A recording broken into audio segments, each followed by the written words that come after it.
epístola aos Romanos, epístola ou carta aos Romanos, que Paulo escreveu. Esse versículo está no capítulo 7, é o versículo 21. Acho então esta lei em mim: quando quero fazer o bem, o mal está comigo.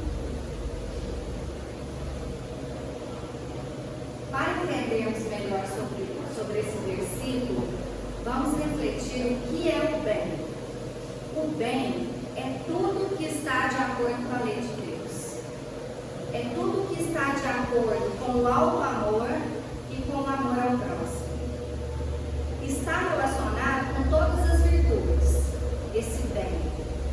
Ou seja, a paciência, a caridade, a resignação, a compaixão. Então, todas essas virtudes que a gente pode imaginar, elas são qualidades que vão fazer com que estejamos de acordo com essa lei de Deus. E elas constituem o homem de bem. Aí nós perguntamos: tem meios o homem de distinguir por si mesmo o que é bem do que é mal? E no livro dos Espíritos está a resposta que sim. Quando cremos em Deus e queremos saber o que é bem e o que é mal, queremos distinguir, Deus também nos dá a inteligência. Então nós somos totalmente capazes de fazer essa distinção. Aí vocês perguntam: mas mesmo sendo criados espíritos simples e ignorantes, somos criados assim, não é? Mesmo sendo criados, porque a lei de Deus, ela está gravada na nossa consciência. Tanto que há pessoas, há espíritos que seguem o caminho do bem desde o princípio e vice-versa. Então tem pessoas que conseguem evoluir, alcançar o progresso, seguir nesse caminho do bem, errando menos? Tem. Só que a grande maioria das pessoas são as pessoas que estamos aqui, somos nós. A gente faz o bem, mas também faz o mal. Vai errando e vai acertando. Então o progresso ele fica mais lento. Né? Somos nós, os espíritos que aqui estamos. E o mal? O mal é o contrário do bem. Então o mal é tudo que é contrário à lei de Deus, à lei natural.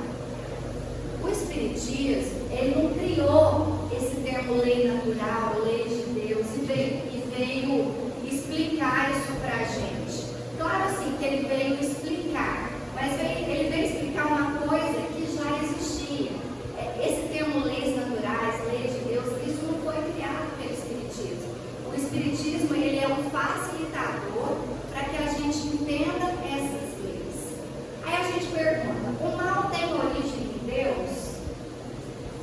Claro que não. Tem crianças e ainda pessoas acham que Deus foi capaz de criar o bem e o mal, ou um grupo de gênios, de pessoas inteligentes moralmente, e um grupo de pessoas tendentes ao mal. Isso não existe. O mal somos nós, criaturas, que vamos criando ao longo do tempo, ao longo das experiências em que somos colocados. Deus a todo momento nos criou e promulgou leis plenas de sabedoria, onde o único objetivo é o bem. Como eu disse, essas leis estão gravadas em nossa consciência. E Deus sempre nos lembra dessas leis. Tanto que Ele mandou os profetas, enviou os Messias, e temos aí como exemplo principal Jesus. Nós temos também os desencarnados, o Espírito Emmanuel, por exemplo, Bezerra de Menezes, Joana de Andes, são todos que vêm frequentemente nos lembrar qual é o caminho do bem, quais escolhas que nós estamos fazendo. São tantos livros que temos à disposição, e temos também aí à disposição os nossos mentores espirituais a todo momento, quando estabelecemos essa sintonia. É por isso que nessa pergunta aqui, ela nos faz entender que quando a gente crê em Deus, sabe que existe essa conexão com Deus, que a gente tem orientação do nosso espírito protetor, e a gente quer conhecer o bem, e a gente tem essa vontade, quer fazer o bem, aí com mais facilidade ainda, a gente consegue distinguir o bem do mal e fazer a escolha certa. Então, qual é a origem do mal? A gente falou que ela não vem de Deus. Deus é toda sabedoria e criou o bem. E eu já pincelei aqui que o mal, ele vem de nós, das nossas experiências. Nós somos colocados em diversos planetas, em diversas experiências, né? Nós já passamos por planetas primitivos, estamos agora em planetas de provas e expiações.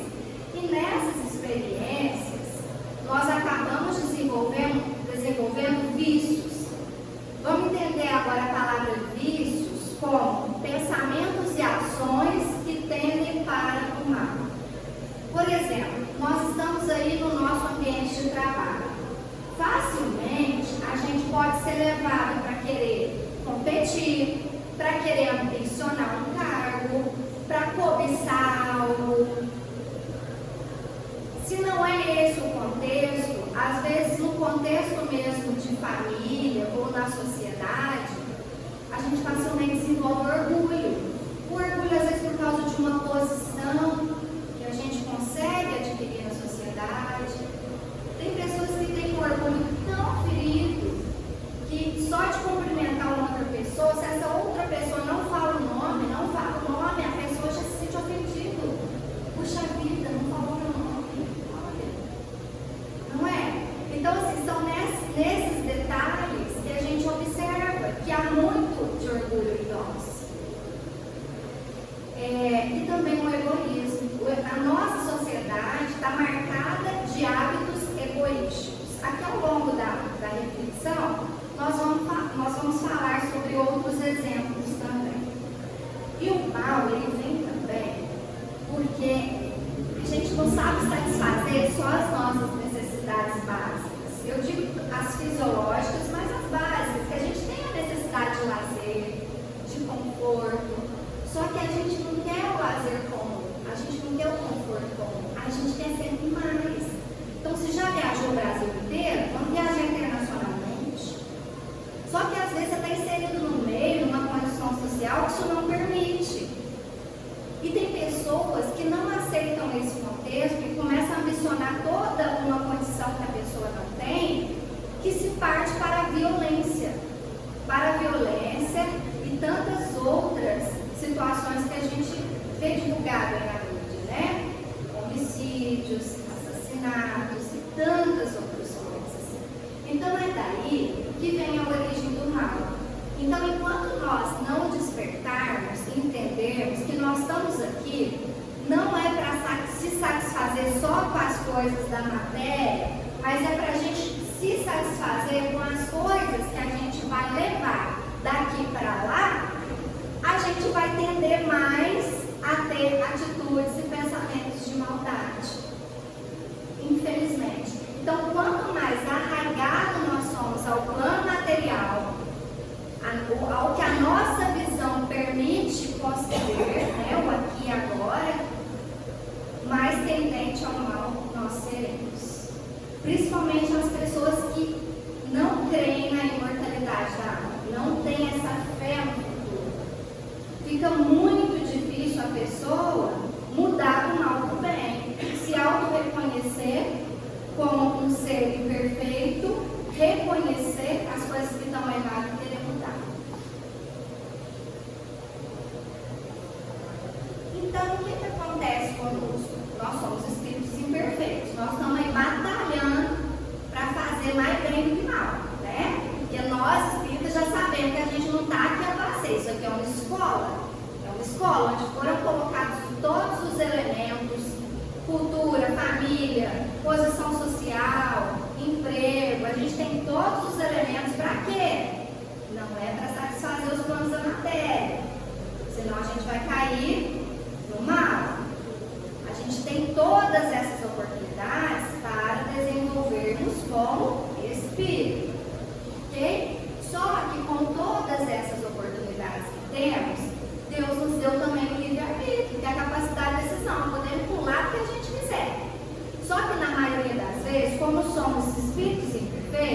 nós deixamos de atender a voz interior, que está lá na nossa consciência. A lei de Deus está lá na nossa consciência.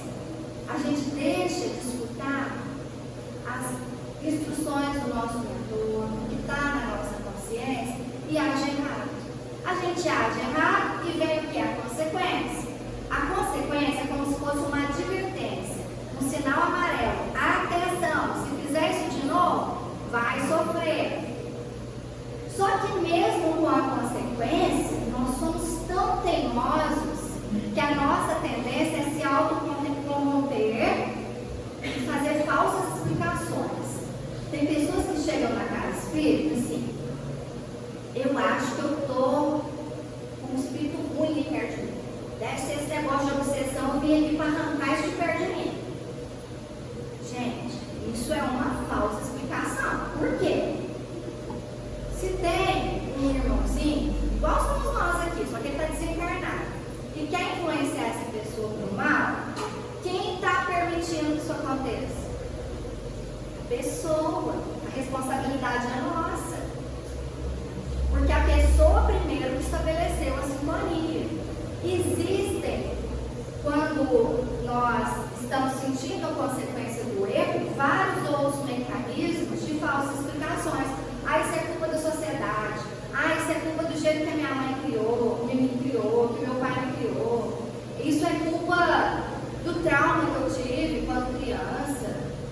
E a gente não entende a advertência. Sem a advertência não é castigo de Deus, mas sem ela, a gente fica parado. A gente não ia evoluir. A gente não ia estar de acordo com essa lei de progresso, que Deus também permitiu que existisse, né? E com a nossa teimosia de novo, olha o que acontece? As consequências, os efeitos, eles pioram. Olha esse efeito que nós estamos tendo com as guerras. O que a guerra vem dizer para aquele povo? É necessário que o mal chegue ao excesso. Chega ao excesso. Para se tornar compreensível a necessidade do bem. Então é um sofrimento hercúleo. Toda aquela gente está passando. Mas às vezes a teimosia é tão grande que é necessário. Então, o mal moral, lá naquela condição de guerra, ele se torna tão intolerável para certos espíritos que é com esse mal que eles vão começar a buscar no bem a melhoria. Porque se não fosse assim, esses determinados espíritos não melhorariam. E eu falei de moral, né? Mas o que é moral? Moral é o bem proceder. É o nosso objetivo encarnatório. É desenvolver o nosso bem proceder. E para desenvolver esse bem proceder, que são as virtudes, né? Nós temos que cada vez mais saber distinguir o bem do mal. E isso, esse progresso vai ser alcançado através das diversas experiências nossas encarnatórias. Cada vez mais a gente tem que não só conhecer, mas praticar a lei de Deus. E cada vez mais que a gente vai conseguindo fazer tudo isso, a gente vai sendo mais feliz. A gente vai entendendo o propósito real da vida. Esse progresso, ele é tão evidente que ele vai alterando até uma determinada encarnação. Vou dar até um exemplo. Que esse valor das coisas, ele se altera muito sutilmente. Ele se altera mais de acordo com a cultura, né? Por exemplo, indígenas. Indígenas têm valores totalmente diferentes do que o nosso, de bem, né? Na nossa sociedade, o que é bom? É a monogamia, né? E você ser fiel no casamento. Para os indígenas, dependendo da cultura, isso não é bem assim, né? É a poligamia, isso é bem para eles, isso é bom para eles. E nós vamos passar por todas essas experiências, às vezes necessitaremos passar. Para quê? Para a gente desenvolver esse senso de moral, de bem proceder. Porque esse senso, gente, ele tem que estar de acordo com a nossa consciência. A cultura existe, mas a nossa consciência sempre vai falar mais alto. Vou dar um exemplo aqui nessa encarnação, de valor das coisas. Nós valorizávamos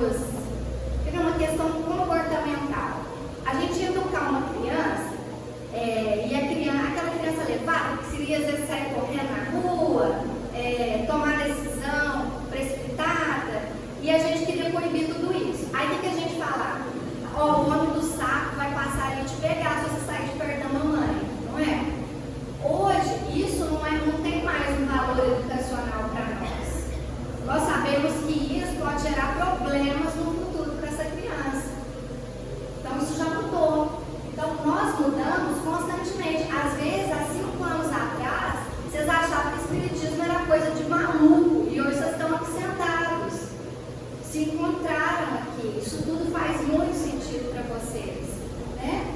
E por aí vai. Então, nós mudamos as nossas avaliações de acordo com a nossa visão do mundo que nós estamos inseridos. Então, com isso, a gente aprende também a julgar menos o outro, a sociedade, as pessoas, a nação, até quem está ali na família com a gente, porque as pessoas que estão ali colocadas, elas tiveram encarnações diferentes da gente, tiveram momentos, situações totalmente diferentes. Então, a forma de interpretar determinada coisa não vai ser igual você interpreta. Aquilo às vezes não tem valor nenhum para ela e tem para você. Então, a gente para de criticar, a gente para de julgar. Isso nos ajuda a aceitar mais o outro, da forma que ele se apresenta, como um ser em evolução, assim como nós. Então, os vícios são todas ações que tendem para o mal. É hora da gente refletir, né? Tirando esse momentinho que não foi à toa vir na casa espírita. Quais são os vícios que eu possuo na atualidade? Que eu consigo reconhecer? Porque tem um monte que nós não conseguimos. Às vezes a vida está assim, a gente está enxergando a gente assim, né? Então a gente precisa abrir o leque e começar a observar o resultado dos nossos comportamentos mediante as pessoas. Olha, quando eu falo isso, eu faço isso, as pessoas que estão ao meu redor saem de perto de mim. Será por quê? Será porque eu só falo de mim? Ou será porque eu só reclamo? Tem alguma coisa aí errada, né? E observar também as nossas reações e sentimentos diante de situações que desestabilizam a gente. Às vezes é a atitude de um filho que está nos desestabilizando. Às vezes o que está nos desestabilizando é um adoecimento na família. Que às vezes eu estou sendo chamado a cuidar daquela pessoa adoecida, eu não aceito o chamado, eu encaro aquilo como um problema, eu me isolo, e esse é o meu vício, é o vício do isolamento, de eu não querer me envolver na situação e fazer a minha parte. Aí eu uso da volta de pontos desculpas, não, é todo mundo brigando, como ninguém não faz nada, também não vou fazer. Entenderam como que é, gente? Então a gente observa que a luta nossa não é contra os problemas que surgem, as pessoas difíceis na família, no trabalho. A nossa luta é contra nós mesmos. É como a gente interpreta, pensa sobre tudo isso, sente sobre tudo isso e age. Porque é nesse momento que a gente vai estar tomando a decisão: eu estou agindo bem ou estou agindo mal? Tem pessoas também, vou falar assim de algumas coisas só para dar exemplos, tá? Que nessa atitude de se isolar quando tem algum problema, às vezes o isolamento só não funciona. É preciso buscar sensações que dão um bem-estar assim, absoluto, imediato, sabe? Aí já tem o caminho das drogas, né? É um vício, é uma ação que tende para o mal. Aí vocês falam assim: não, eu estou causando mal só para mim mesmo. Não tá. Vocês estão destruindo o corpo de vocês, isso é um suicídio involuntário, e vocês estão destruindo as pessoas que estão ao lado de vocês também. Então, esses vícios, sempre quando a gente está achando que o vício é só nosso, ele muitas vezes não é só nosso. Ele afeta diretamente e indiretamente outras pessoas. Por que eu sempre repito o comportamento tal? Eu perco a paciência mesmo, eu grito e bato porta. Não é por quê? Eu sempre grito e bato porta, não dá para mudar? Porque eu sinto determinada coisa quando acontece X situação. Eu sempre sinto isso quando acontece X situação. Então vamos repetir, né? Olha essa charge aqui que bonitinho, ó. Tem um bonequinho no cérebro falando com o outro cérebro. O cérebro olha, só vê bom, só vê bondade. Não, isso é bom, isso é bom, isso é bom, isso é bom. O outro cérebro está assim: não posso olhar essas coisas boas, não.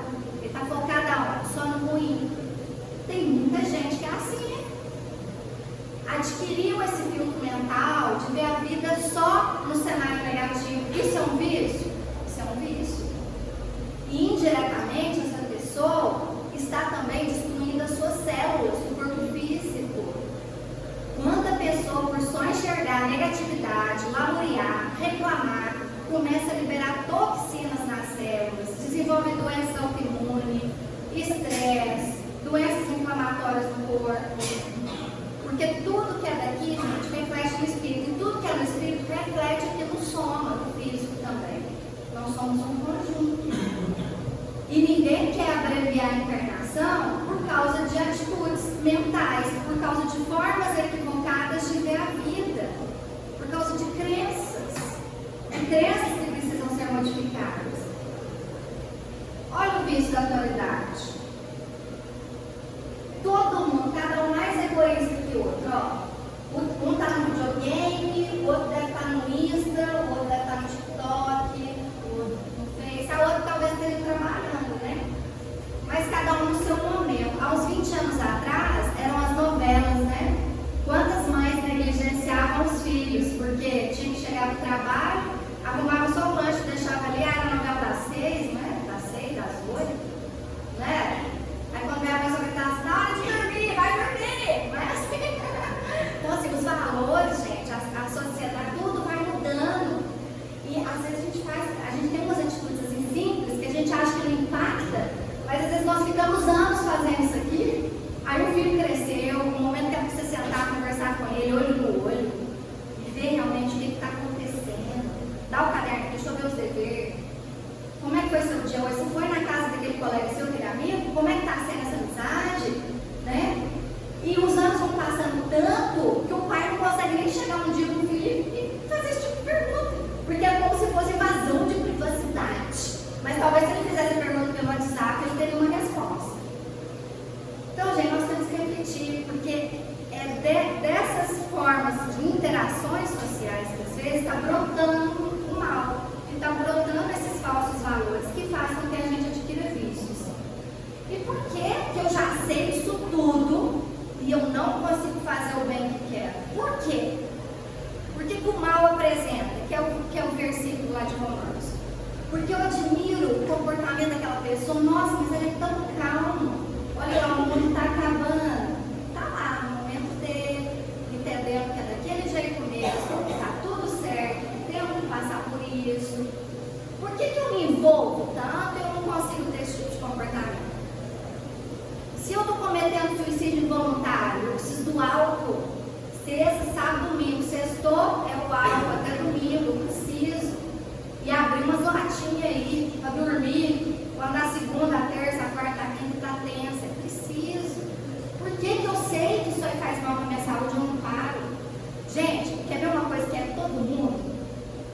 Açúcar é uma delícia, não é? A gente já sabe que inflama o corpo, faz mal, traz um monte de doença. Eu não consigo ficar sem. Mas por que eu não consigo? Porque eu ainda estou com prazo com o meu doce, o açúcar. Eu quero não é só uma vez por dia. Eu quero comer sobremesa depois do almoço. Eu quero jantar e depois sentir o gostinho do açúcar depois, sabe? É porque a gente ainda está se comprazendo naquilo. A gente ainda quer aquele prazer imediato. A nossa mente é traiçoeira, não é? A gente custa entender que a gente confunde muito. A gente acha que o prazer imediato, você precisa dele, é aquilo ali, é agora. E a gente esquece que tem um futuro. Por isso que a gente tem que fortalecer a fé no futuro, com o estudo do Evangelho. Jesus mostrou isso pra gente, a imortalidade, o que nos aguarda.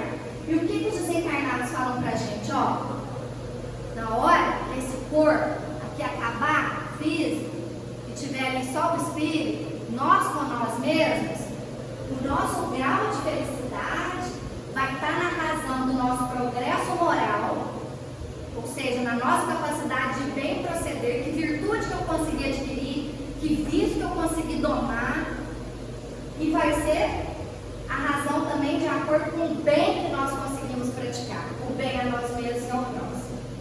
A nossa felicidade é isso, gente. Não são esses prazeres da matéria que não. E às vezes a gente estressa, passa a vida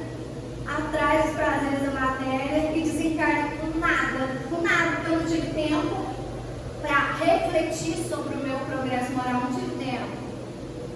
Essa balela, esse papo florido. Que valores eu preciso desenvolver? Que virtudes? Quais os meus defeitos? Tem gente que acha que são papo florido, né?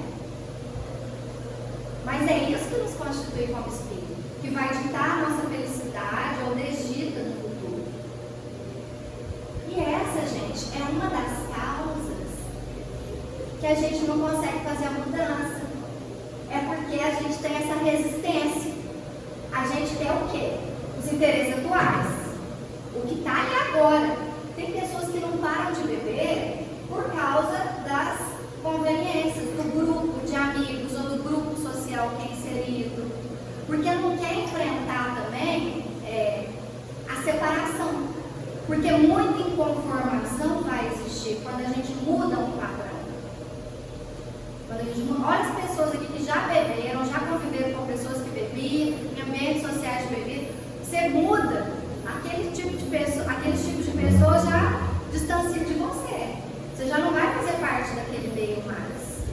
Então, o nosso esforço ele tem que ser muito maior quando a gente está inserido num ambiente que impera algum tipo de vício moral, entendeu? Senão você acaba dançando ali conforme a música. Por exemplo, aqui dentro nós estamos numa casa espírita. Eu tenho certeza que se alguém passar mal aqui, eu sou enfermeira, eu vou ser a primeira a correr, e o Luciano também médico, todo mundo da área de saúde, ninguém vai negligenciar. Mas talvez se eu estivesse lá no mercado central de Belo Horizonte, que tem cheio, eu tenho que comprar umas coisas com tempo ali, contado, senão eu ia perder o ônibus, alguém passasse mal, eu não ia entender não. Eu falei, meu Deus, não vai dar tempo, pai. Eu vou ter que fingir que eu vi. Vocês estão vendo como que o ambiente ele tem muito a ver com isso? Então reflitam, que ambiente vocês estão inseridos? Porque às vezes o esforço vai ter que ser maior para combater esses vícios morais. E tem outra coisa também muito interessante, que é o tal do automatismo. O automatismo é o que a gente está acostumado a fazer. Por exemplo, o professor Silvino vai sair de carro, aí ele já vai no lugar que está a chave do carro, ele pega e liga o carro. Achou a chave. Só que a chave não está lá.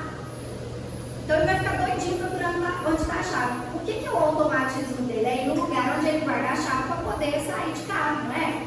E nós temos esses automatismos. Agora tem pessoa que tem automatismo de reclamar, automatismo de negativar, automatismo de gritar, de bater porta, porque já está acostumado a fazer aquilo. Às vezes a mulher fala uma coisa, você já vem com essas histórias de novo? É nem ouvir, já é um automatismo. Eu não quero esse tipo de conversa, é um automatismo, não é? Então nós temos automatismo, é muito mais fácil a gente fazer o que a gente já sabe, muito mais fácil. E quando a gente é chamado a fazer uma coisa diferente, a largar um vício, um padrão de comportamento, é trabalhoso, requer disciplina, disposição, desconstrução de tudo que você vem fazendo, tentar fazer diferente. Até a neurociência, ela comprova isso, sabe por quê? Todo comportamento que a gente executa, nós criamos conexões neurais. É uma rede neural ali que está envolvida. Então você precisa criar novas conexões com novos comportamentos para que ele fique mais sólido.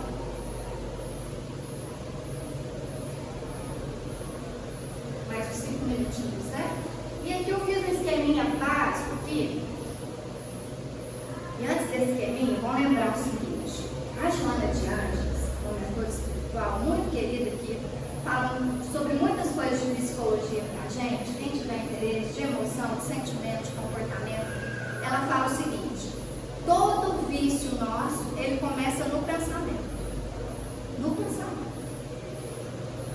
Não vamos esquecer isso. No pensamento. Toda sintonia espiritual começa aonde também? Pensamento. Se eu estou, por exemplo, se eu estou tendente a revidar algo que fizeram comigo, e eu vou revidar ali fora, na rua, o fulano vai estar ali, eu vou revidar. Isso já foi elaborado no meu pensamento. E com o pensamento, o que eu já fiz? Eu já sintonizei. A minha sintonia está onde? A minha sintonia vai estar de acordo com quem quer fazer a mesma coisa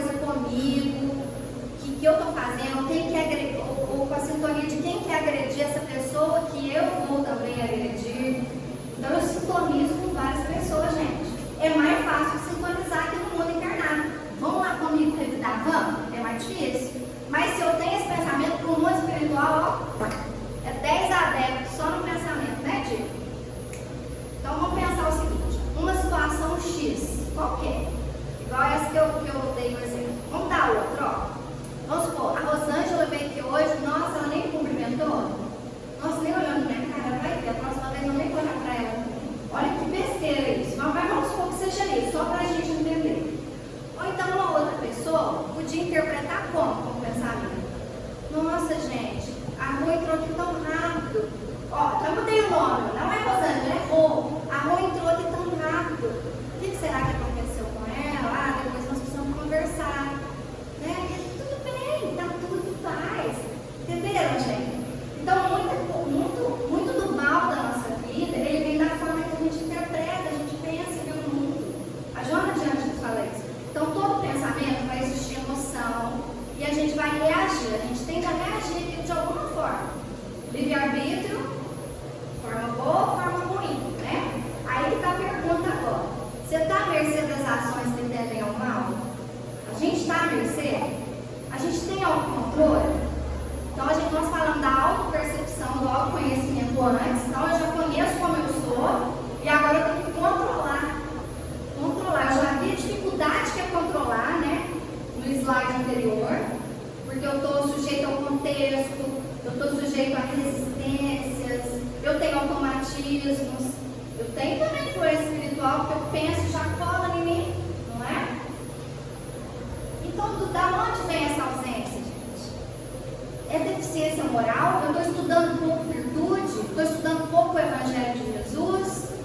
Eu estou estudando pouco essas virtudes que eu preciso adquirir, refletindo sobre a vida, orando por outro, pedindo pouco a intuição do alto? Ou não, eu estou deprimido mesmo. A vida, eu não sei o que aconteceu, mas eu estou vendo a vida de uma forma diferente, sinistra, negra, negativa. É preciso a gente observar isso também. Porque às vezes a gente está com essa distorção da realidade, está com uma doença mental sim, que está atrapalhando a gente exercer o autoconhecimento e o autocontrole, ou às vezes a gente está vivendo um piloto automático, que é o automatismo. Muitos estão vivendo assim hoje, ainda mais com o mundo digital. A gente vive igual Marta lá da passagem de Jesus, e não igual Maria. A gente fica atribulado com tudo que está fazendo, tudo no automatismo, sem pensar. Quando vê já é hora de dormir, já é outro dia, você está lá no automatismo. Quando vê passa a encarnação, você desencarna. E aí, o que eu fiz? Nada. Nenhuma bagagem para você levar. A bagagem que ficou imensa. Nossa, tá dando até trabalho com a família. Tanto trem ficou. Dando briga, dando tudo, né? Propaganda normal aí. Mas é que você leva, nossa, essa tá vazia, gente. Esse é um psicólogo que ele falou isso em 95. A vida imersa em distrações digitais cria uma quase constante sobrecarga do pensamento e essa sobrecarga, ela mina a nossa capacidade de autocontrole. Então esse negócio de fazer várias coisas ao mesmo tempo, de estar com tecnologia, celular, isso mina o nosso autocontrole.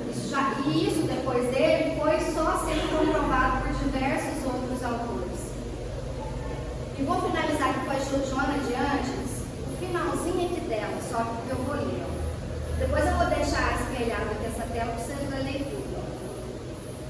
Quando chegar o último dia do nosso corpo aqui na Terra, veremos que a luta nunca foi contra o outro, nunca foi contra o marido, contra os problemas, contra as situações difíceis que apresentaram, os flagelos, as dificuldades. O tempo inteiro a luta é entre nós, ou seja, vocês e vocês mesmos. A luta, a batalha interna. O maior desafio da criatura humana é a própria criatura.